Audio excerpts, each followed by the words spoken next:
இந்த தங்கராஜோட கொடூரமான எண்ணத்தையும் குறுக்கு புத்தியையும் நம்ம சுரேஷ் கூடிய சீக்கிரமே புரிஞ்சுகிட்டு வீடு கூட்டுறதை எடுத்து சப்பு சப்புன்னு அடிச்சா சூப்பரா சந்தோஷப்படுற ஆளுகள்ல நாங்க ஆளு அப்படின்னு நினைக்கிறவங்க கமெண்ட் பாக்ஸ்ல உங்க பொண்ணான கையால ஒரு கருத்தை தெரிவிச்சு ஒரு சின்னதா லைக் போட்டு புதுசா வர நேயர்கள் ஒரு சப்ஸ்கிரைப் பண்ணி ஆதரவு தெரியுங்க ஃப்ரெண்ட்ஸ். இப்ப நம்ம மதி காலையில வேகமா கிளம்புறாங்க ஆபீஸுக்கு. ஏண்டா என்னடா வந்தோன்னு கிளம்புறா, என்ன கொஞ்சம் கூட அடங்க மாட்டாளா? தங்கராஜ் கிட்ட ஏத்தி விடுறாங்க அவங்க ஆத்தா. இருமா இரு, பாத்துக்கலாம் இரு, பொறுமை இரு, பேசுவோம் பேசுவோம் அப்படின்னு சொல்லிட்டு சுரேஷ் வராரு. என்னடா சுரேஷ், என்னடா பண்ணிட்டு இருக்க? ஒன்றும் இல்லை, நானும் டியூட்டி கிளம்பணும். என்னடா நீ நையின்னு நீ பாட்டுக்கு டியூட்டி கிளம்பணுங்கிற, அவ பாட்டுக்கு வேலை கிளம்பணுங்கிறா. என்னடா காப்பி குடிச்சு அடுத்த நிமிஷம் ஒரு 10 நிமிஷம் பேசக்கூட மாட்டீங்களா? இல்லை மாமா, வேலை முக்கியம் இல்லை. டே வேலை முக்கியம், அதுக்காண்டி விருப்பம் முக்கியம் இல்லையா மாமா? விருப்பமா? போதும் மாமா, விருப்பம் முக்கியம்னு போயிட்டு தலையில விரும்பி வாங்கிட்டு வந்தது போதும். பேசாம விடுங்க மாமா, நான் வர்றேன். டே நான் சொல்றது கேளுடா, அவ இங்க வாடா அப்படின்னு கூப்பிட. என்ன மாமா? இங்க பாருடா, நான் சொல்றது கேளு, அவ வேலைக்கெல்லாம் போறத விடு, அவ வேலைக்கு போக வேணாம்னு சொல்லு, அதான் உனக்கு முக்கியம் அப்படிங்கிற, உனக்கு நல்லது அப்படிங்கிறாங்க. ஐயோ, வேலைக்கு போக கூடாது நான் சொல்றதா? ஆளை விடுங்க அப்படின்ட்டு ஓடிடுறாரு. என்ன இவன் புரிஞ்சுக்க மாட்டேங்கிறான் அப்படின்னு நினைக்கல. இங்க பிள்ளை இந்த மதி வேகமா குளிச்சுட்டு கிளம்ப வெளியில வருது பாத்ரூம் விட்டு. இவர் மதி சுரேஷ் போயிடுறாரு. போனோன்னு அச்சோ அப்படின்னு வேகமா அங்கிட்டு கிளம்ப போக இவங்களும் டக்குன்னு அந்த ஒரு இதை எடுத்து போத்திக்கிறாங்க. ஒன்னும் பயப்படலாம் வேண்டாம் அப்படின்னு சொல்ல, இல்ல நானும் கிளம்பணும், சரி அப்படின்னு அவர் வாட்டுக்கு வெளில போயிடுறாரு. பரவாயில்லையே, நல்ல மனுஷனா இருக்காரு அப்படின்ட்டு ட்ரெஸ் எல்லாம் மாத்திட்டு சாப்பிட்றதுக்கு எல்லாம் ரெடியாகி வர்றாங்க. ரேவதியும் என்ன ஆச்சு ஏதாச்சுன்னா அப்படிதான் கவனிக்கிறாங்க. பிறந்த விட்ட கவனிக்கிறதுக்கு சும்மாவா வேணும், கேட்கவா வேணும்? இங்க சுரேஷ் அதுக்கப்புறம் போயிட்டு ரெடி ஆகுறாரு. ரெடி ஆகிட்டு சாப்பிட்றாங்க. சாப்பிட்டு, ஏண்டி நீ வேலைக்கு போன அவசியமா? என்னம்மா இப்படி சொல்றீங்க? வேலைக்கு போறது நல்லது தானே, சொந்த கால்ல நிக்கிறது எவ்வளவு நல்லது இந்த காலத்துல. நீங்க என்ன பைனான்சியல் ரீதியாவும் குடும்பத்துக்கு உதவி பண்ணலாம், நமக்கு ஒரு துணிச்சல் வரும் பெண்களுக்கு. எத்தனை அந்த நாட்டுக்கு அந்த காலத்துல எல்லாம் எத்தனை தவறான முடிவுல போயிருக்காங்க. இதுக்கெல்லாம் காரணம் வறுமை தான் அப்படிங்கிறாங்க. நம்ம வீட்டுக்கு வறுமை இல்லையே, அப்புறம் என்ன அப்படின்னு தங்கராஜ் சொல்ல, சுரேஷ் வாயை திறக்காம இருக்கிறாங்க. என்னடா பேசாம இருக்க மாமா?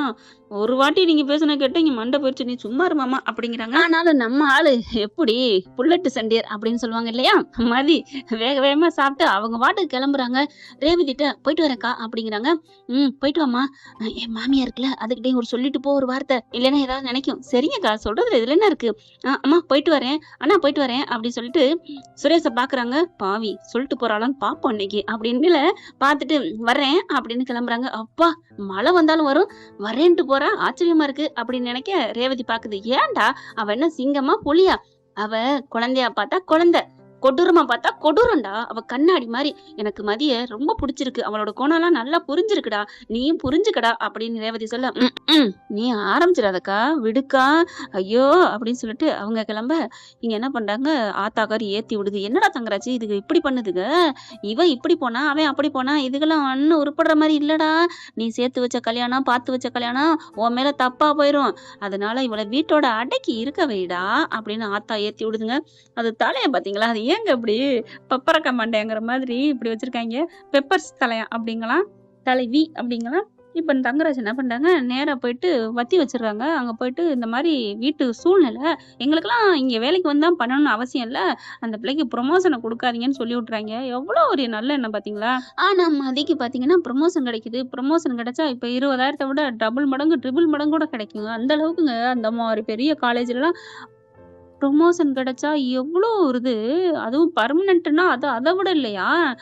இவங்க பார்த்தா அதை கெடுக்க நினைக்கிறாங்க.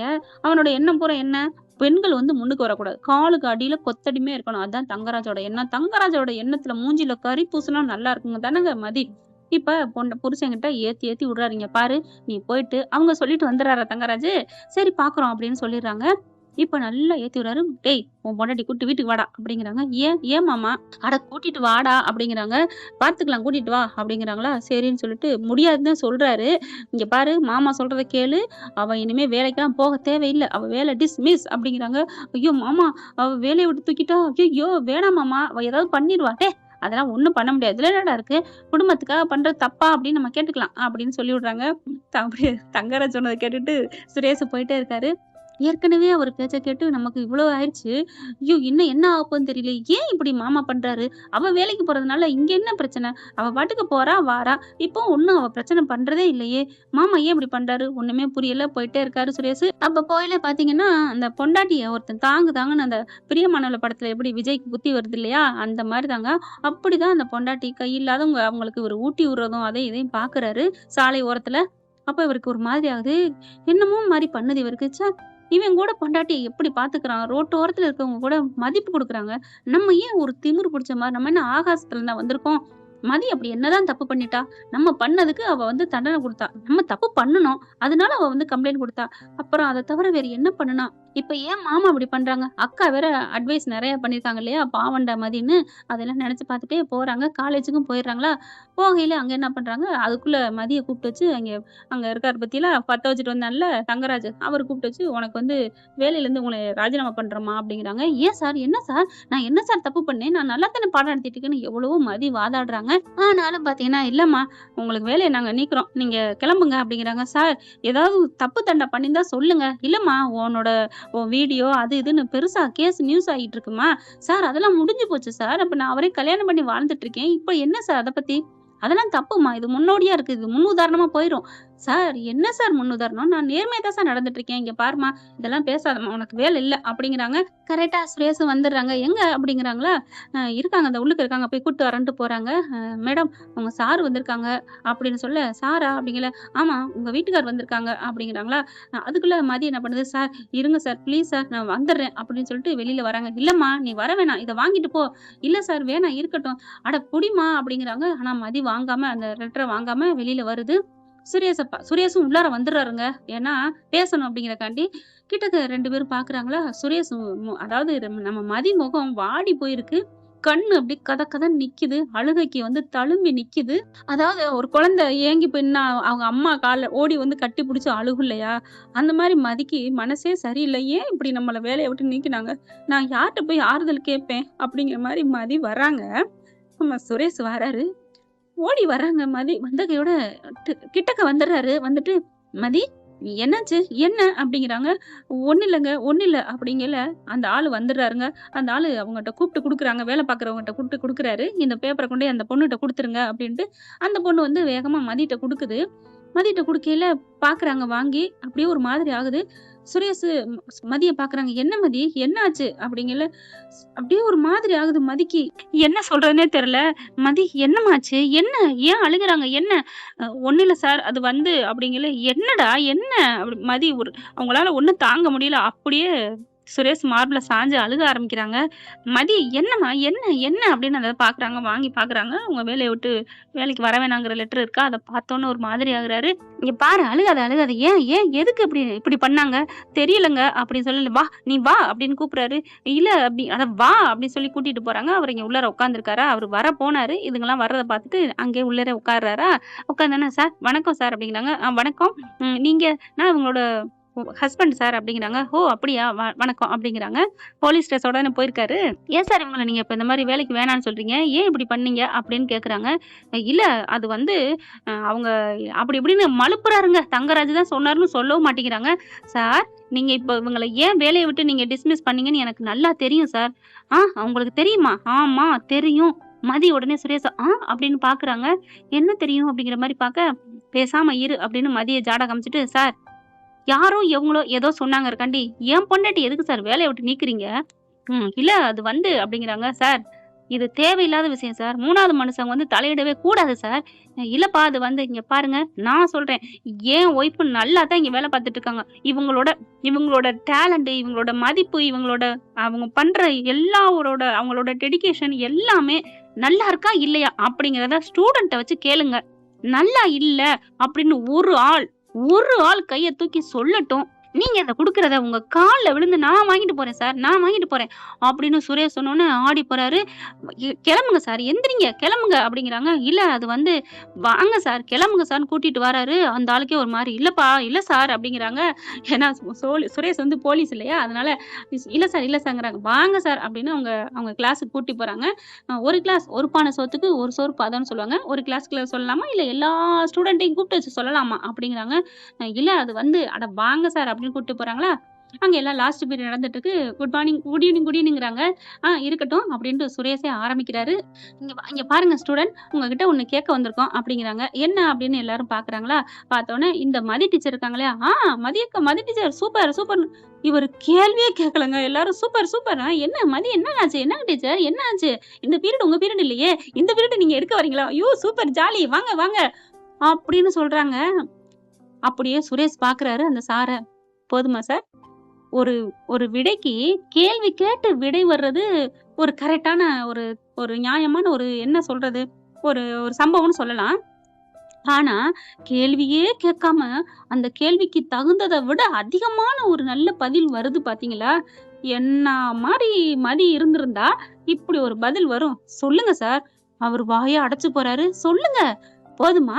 இது போதுமா? இல்ல இன்னும் கொஞ்சம் வேணுமா?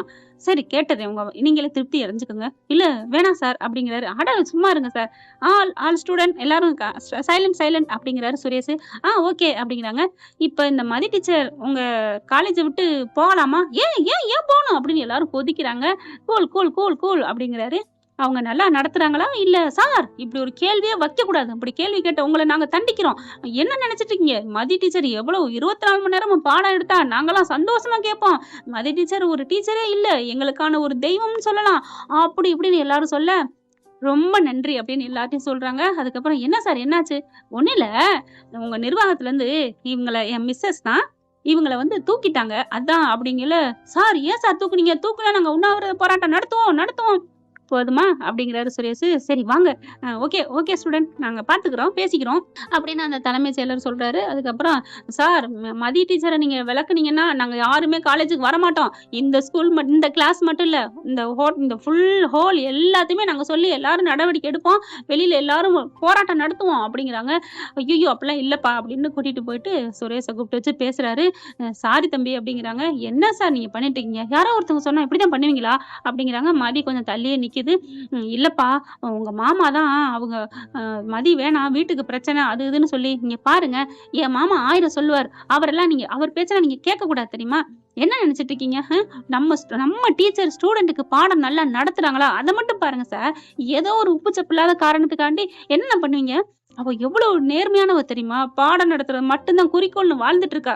இப்ப கூட அப்பா அம்மா புருஷன் யாரு வேணும், இல்ல பாடம் நடத்துறது வேணுமா அப்படின்னு கேட்டா, எனக்கு பாடம் நடத்துறதுதான் முக்கியம் அப்படின்னு ஒரு உன்னதமான குறிக்கோளை நினைச்சிட்டு இருக்க அவளோட தொழில இருந்து நீங்க வேலையை விட்டு நீக்குறீங்களே, ஏன் சார் இது சரஸ்வதியை நீங்க நீக்கி வச்சதுக்கு சமம் சார்.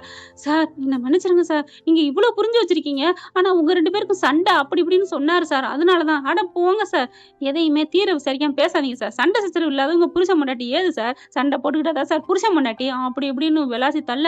சாரி சார், அந்த பேப்பரை கொடுங்க அப்படின்னு வாங்கிட்டு டர்ரு புருன்னு கிழிச்சு போட்டு மன்னிச்சுக்கோங்க மேடம் அப்படிங்கிறாங்க. மதி அப்படியே பக்கத்துல எங்கடா காணும்னு பார்த்தா அது தள்ளி ஒண்டுட்டு கேட்டுக்கிட்டு இருக்காங்க எல்லாத்தையும்.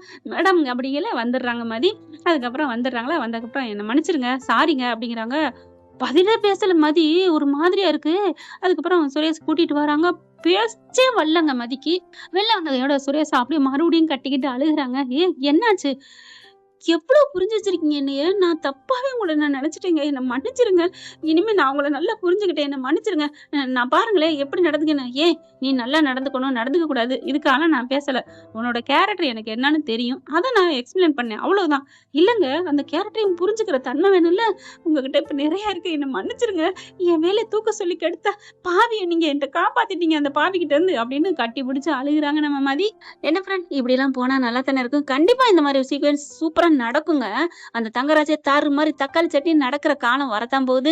சீக்கிரம் சுரேஷும் மதியம் ஒண்ணு சேர்ந்து ஜோடியா கலக்கத்தான் போறாங்க. அழகுல இந்த பதிவு உங்களுக்கு பிடிச்சிருந்துச்சுன்னா உங்க பொண்ணான கையால ஒரு லைக்க போட்டு சப்ஸ்கிரைப் பண்ணி ஆதரவு கொடுங்க. அன்பு உறவுகளே, தேங்க்யூ ஃப்ரெண்ட். இந்த வீடியோ உங்களுக்கு பிடிச்சிருந்தா தயவு செய்து லைக் பண்ணுங்க. இன்னும் அப்டேட்ஸ்க்காக சேனலை சப்ஸ்கிரைப் பண்ண மறக்காதீங்க. நம்ம கிட்ட இருக்க எல்லா சேனல்ஸோட லேட்டஸ்ட் வீடியோ அப்டேட்ஸ்க்காக மேல ரைட் சைடுல காட்டுற லிங்கை கிளிக் பண்ணி வாட்ஸ்அப் குரூப்ல ஜாயின் பண்ணுங்க. உங்களிடம் விடைபெறுவது நான் உங்கள் மெஹர்.